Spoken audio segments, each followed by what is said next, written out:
What's up, everybody? Dope Fishing J, or in the professional now, Jason Kelly. So yes, my name is Jason Kelly. I am Dope Fishing J, as y'all hear me every single time I do a video. But I just want to do this real quick, and I don't want to do it, but I have to do it. To me, I have to do it. So I had a tournament yesterday, which was Harris Channel Lake in Leesburg, Florida. My first ever competition professionally as a co-angler. It was eventful. I could definitely say it was eventful. The results wasn't my liking, of course. I just had, new body of water, I just had to be acclimated to it. But it was something I couldn't get the monkey off my back per se. Just for me. I mean, I saw a good amount of anglers did do practice, and they was really dialed in on it. And in this aspect, practice does make perfect, and I wasn't able to do that practice, and I think my boater did a little bit, but wasn't at that time frame. But yeah, but let's go back into the day. So the day was this. So conditions was 54 degrees with the wind gusts of 15 to 20 miles per hour. And yes, that wind was blowing. I'm talking about anybody who had spot lock. Some of that wind was pushing spot lock, and I was like, oh, that's not good. But nevertheless, that was pretty much dope. The majority of the day, I'd say about 1 o'clock, it got a little bit warmer, but not as warm. But the sun came out and it started, warm things up, and I'll bring back to that outside that. So what I was using Zoom Speedworm. I was doing that, and that was pretty much a staple of Florida. I didn't get locked into them, and that was just, I guess that was on me, because the wind itself was literally kicking my butt. Like, it was too cold, too windy. I didn't have to correct the protective gear, which that was on me. I have to learn that. It's not it's not your typical cold weather in North Florida, which I can handle a little bit, but this is more of a beast. But nevertheless, I was using that. I was throwing almost anything in the kitchen sink, but my primary lures I was using for speed worm. I was using a Mini Max chatterbait spot remover with a opening night diesel. I think it was like 3 or 4 inch one, the littlest one they have. I was using a rattle trap with certain type of openings, and I don't think we ever got to shell bit. We're more so in grass, eelgrass and channels. But I was fishing really fast because of the wind. To me, the wind pushed me to move fast. I want to stay warm, but at the aspect of it, the bass wasn't trying to be warm. They wasn't biting. It was not biting what I would thought it was biting. That was just me. I wasn't dialed in on the wind. The cold temperature made me lose my focus a little bit. So that's one thing I had to get acclimated about as well. So what I heard in the back end of the tournament is that that there was pre-spawning. What pre-spawning is that of course before pre-spawn there was a little bit ahead, a little bit back of the time. So pre-spawning is more so they're ready to eat, but they're not trying to gorge themselves and get really fat for spawning season. They're just nibbling down, like they're around their forage, like bait fish, bait balls. They're around it, but they're not really wanting to attack until, I don't know, maybe a few hours, or maybe so when the sun come up a little bit, warm up. They're around their food, but they're not really buying in and eating. So in that aspect, using lures, if they're not eating live bait, they're probably not going to eat lures. But that, nevertheless, a lot of people have success with that. A lot of people didn't have success with that. I didn't have success with that. So you can't really say for the aspect. But so my result was I caught no bass. I had maybe 2 or 3 bites, but they was like very finicky bites. And once again, I just wasn't dialed into them. And that was me. That's one thing I have to learn about being dialed into them. And these acclimations of the water, like the whole entire condition really threw me off. I was not prepared as far as my layers, my clothing layers, and the wind. I was not into it. And it's crazy because when I was in here, in my home city, I get that kind of temperature. I can move around and find little spots, find fish on bank. So I'm in a boat. It's a different story. And I would say this: if you've never been to Harris Chain, you need to do research. And the way you can do research, I can just say, you need to be on the boat. Because I did a whole lot of research. I knew, like, dang, the Harris Chain Lake is big. Nah, to what I experienced, Harris Chain is not big.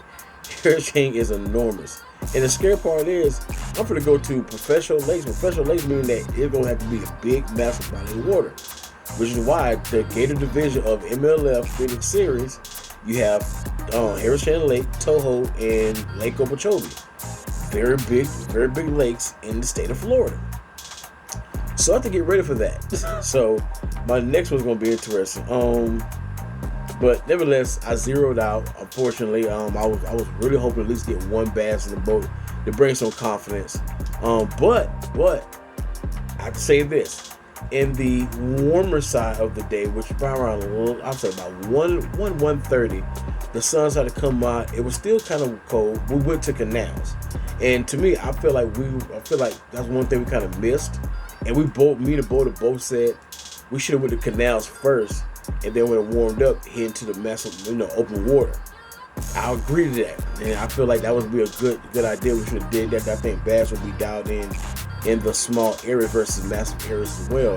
Because when we went to the canals, we saw a whole lot of bait fish. We saw tilapia. First of all, I have never seen a wild tilapia. They're enormous. They are like literally the big brother of brim, which I guess that's what it is. But so I didn't really get only bite I really got because I used a trick worm, 3/16 ounce from Angler Tungsten, flipping weight, and I got a little bite, but it was very little. It was a very small one. And my boater, he caught me like 2 or 3 bass, but all the things. The other one was like less than a pound. Like they're there, but they wasn't dialed in. Like the big ones, we saw a few 2 or 3 pounds. We literally saw a 7-pounder, and my boater thought it was like a mudfish or something. I was like, no, that's a bass. He said, no, it's about 2 pounds. They ain't 2 pounds, man. I see his body. That ain't 2. I've seen 2 pounds. No, that's a big boy. I saw the shoulder. I said, nah, that's a big one. But nevertheless, so we went to a small cove in the back end of it, and I saw a whole lot of grass. We saw duckweed, and we saw a little bit of grass that kind of floated to on the top of the water. It was like a canopy. So I decided to bring my Zoom Z-Man Toads green pumpkin. I told myself sooner or later I'm gonna frog something.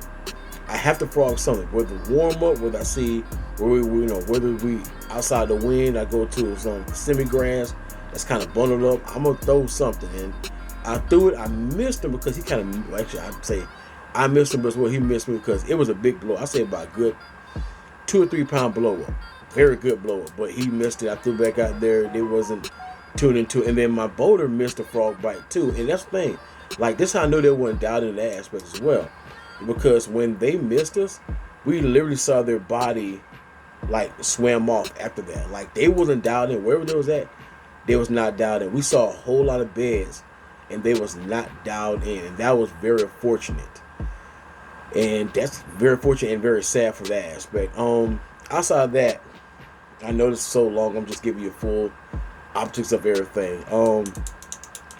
So next tournament. No, not next tournament. I'm not gonna do this yet. I have to do my shout outs. My first time doing this. My shout outs gonna be Ducket rods. I mean, I love Ducket rods. I've been using my Insight. I've been using my silver rods. I've been using my Jacob Wheelers.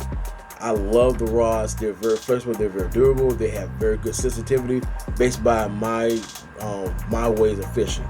Angler Tungsten. If you want to use any Angler Tungsten, they have from drop shots. They have from like drop shot weights. They have from nickel weights. They have some jig heads. They have flipping weights, some flipping skirts. They have some nail weights. If you want to use them, use my code right there. All right, use that code. I'm gonna put that in the description as well. Also, Vector hooks. one of the phenomenal hooks I've ever used. I'm talking about Laser Shark. Now, mind you, there are some good hook companies in the industry, and this one is up and coming, and I'm glad I'm part of the up and coming aspect of it, because true attested, I have never missed. I have never had a bad shake off me using those hooks. And I'm not saying knocking off any other brands, but this brand right here has truly made an impact to the point that I'm putting in my box. Pretty much all of it. Almost every hook in my box is vector hooks, and that's a big thing for me, because if I'm that invested to you, I feel like it's going to be a best thing for me as well. Tellyred's custom bait company that does like spray painting and hard baits for your crankbaits, top water baits, jerk baits. They have great phenomenal. He does great phenomenal work as far as your customized coating and your painting. And the good thing is, he doesn't just do it, just what he feels like. If he asks for your customization, he makes it happen. And I love how he does it. Great performer, great artist as well. Now, the next tournament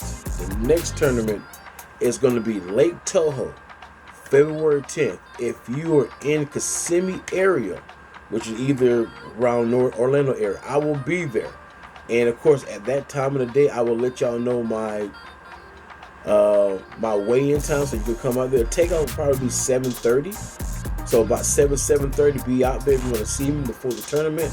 And yeah, I hope y'all have a great week, great time fishing if you go out fishing, and hopefully after me being zeroed out, that'll be my only zero out ever after this, because I'm ready for revenge. Like, I gotta get my points, and I need to get some money. But outside the money part, I need to get better, because being in those type of atmospheres, you don't want to be swallowed up. You don't want to be that person just be overwhelmed. I need to capitalize. I need to adjust quicker and plan better. So this is Dopefish and Jay, also known as Jason Kelly, and y'all have a good day. All right.